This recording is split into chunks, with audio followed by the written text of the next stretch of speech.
Today I'm going to show you how to set up a professional Twitter account as an educator. Once you go to twitter.com, just click on sign up and this window will pop up. I'm going to go ahead and put a name in there. You want to be honest about your name because this is a professional account, so it will be open to the public. If you want to use an email instead, that's what I prefer to do, so I'll put an email. Then put in my birthday and click next. Now it's going to want to help you customize your account.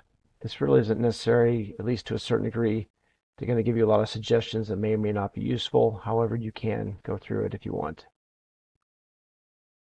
I'm going to click that off just so I don't go through it. And then click sign up. It'll send you an email that you verify. And then click next. After you choose a password, and you should be good to go. Next, you'll want to choose a picture, and it's usually recommended that you choose a picture that is either of you or something that you like. It's not a good idea to put a picture of someone else. This is a professional account, and it's also not a good idea to put a picture of you with somebody else unless it's a joint account with them. This is not my favorite picture, but for the purposes of this video, I'm going to go ahead and go with it.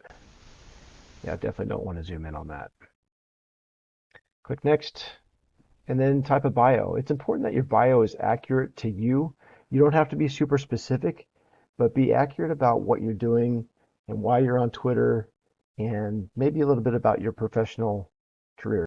Some of the biggest reasons you want an accurate bio on your Twitter account is because if you plan to connect with other people, they're going to check your bio. It's not lurking, it's not stalking, it's being responsible. And before you respond to anybody on Twitter or ask questions to anybody on Twitter, it's your job to also check their bio and see what they're about. That way you know who you're having a conversation with. Yes, it's true, people can hide who they really are. However, if there's no bio, then you know it's probably not legit. So they will be checking your bio, and that's just part of the system. That's part of the program. So make sure your bio is accurate. To be honest, the more detail, the better. But if you're worried about privacy, just try not to share locations and stuff like that. When it asks me about topics I'm interested in, I try to skip this if I can, because I don't really need any help figuring out what I'm into. I don't like following celebrities personally, and don't suggest it because if they tweet a lot, it'll fill up your timeline, or not your timeline, but your homepage, and you won't be able to see much from anybody else. So I usually skip these when I set up a Twitter account. And that's up for notifications. That's up to you, of course. I'm going to skip that for now. And for each of the privacy settings, or not privacy settings, but terms and conditions, and good to go. At this point, you're probably going to start looking for people to follow. Maybe you already know some people on Twitter. And a good way to get started if you don't know anybody on Twitter is to use hashtags. If you're into education or science education, there's a couple you can check out. Education in general, EdChat is always a good one. A lot of activity on EdChat. When you do a search for EdChat, it's a hashtag. You search for it, you click on latest, it'll give you all the most recent tweets. If you click on top, it'll give you the tweets that have the most likes and retweets in the last hour or so, I guess, depending on how much activity there is. Always click on latest to see who's posting most recently. And for instance, this one was posted just a minute ago. Oftentimes when you do a search in a hashtag, the second tweet is going to be some sort of advertisement. That one doesn't look like it is though, although it is a company. And then you can scroll through and see interesting tweets from people sharing ideas on the hashtag. Now, hashtag is a digital bulletin board, so to speak. And so people post with a particular hashtag trying to share on a particular topic. And this allows many people who may not be following each other to communicate and share ideas by using a hashtag as a digital bulletin board. If I were to post a tweet with a hashtag in it, it should show up here in a matter of seconds as well. I'm going to give some free promotion to a Twitter user here. Her name is Jennifer. I just scrolled down through the tweets a little bit and noticing there's a lot of self-promotion. That happens sometimes. But this individual is talking about reopening of schools, and so this might be something I'm interested in clicking on. You always need to be aware when you're clicking on links from people you don't know. Try to make sure they're legit. One way to do that is to actually, yes, check their bio. So I'm going to hover my mouse over her name and her bio pops up. So mom, twin, wife, educator, runner, reader, coffee lover, golden retriever mom, New Yorker, views expressed are my own. And obviously you could have read that yourself, but I can see she's got 212 followers and she's following 47. So she's getting there. She's building up her group and sharing ideas and using the hashtag to do that. She's probably coming to the same hashtag as well to get ideas for her classroom or whatever she's doing. So if I wanted to investigate, I'd click on her profile. You just saw I came back from that.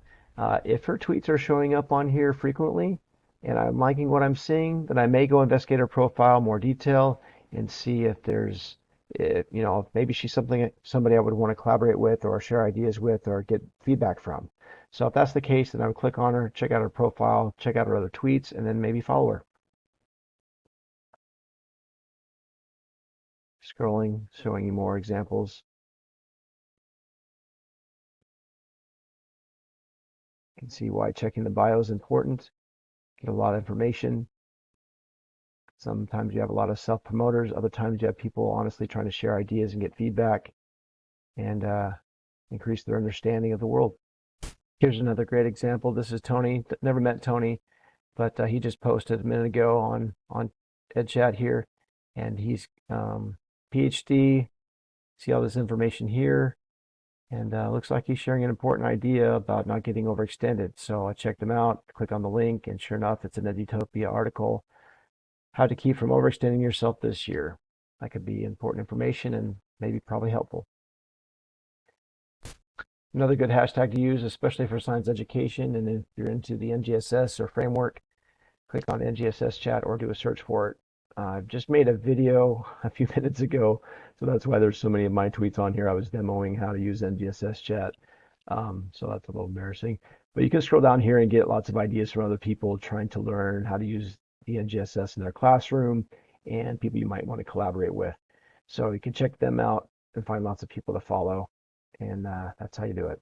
So hopefully this helps. A professional account, make sure to keep it open and not private. If you make it private, it won't be useful to you because it's hard for people to follow you. Actually, one other thing I should share, there is a bit of Twitter etiquette that can help you out, and that is to make sure that you are promoting others before you promote yourself. The way you do that is if you find hashtags worthwhile and you follow people, when you see tweets that are good, retweet them. People notice when you retweet them and they'll be more likely to talk to you or have conversations with you and possibly eventually retweet your information as well or your ideas. It's often recommended that your first 2 weeks on Twitter, you just spend reading and learning and retweeting basically. Liking tweets, favoriting tweets, maybe responding with an idea. But if you promote others before you promote yourself, then they're more likely to listen to you when you have questions or comments or ideas to share. So take it for what it's worth. I've got a little bit of experience, but definitely still learning myself.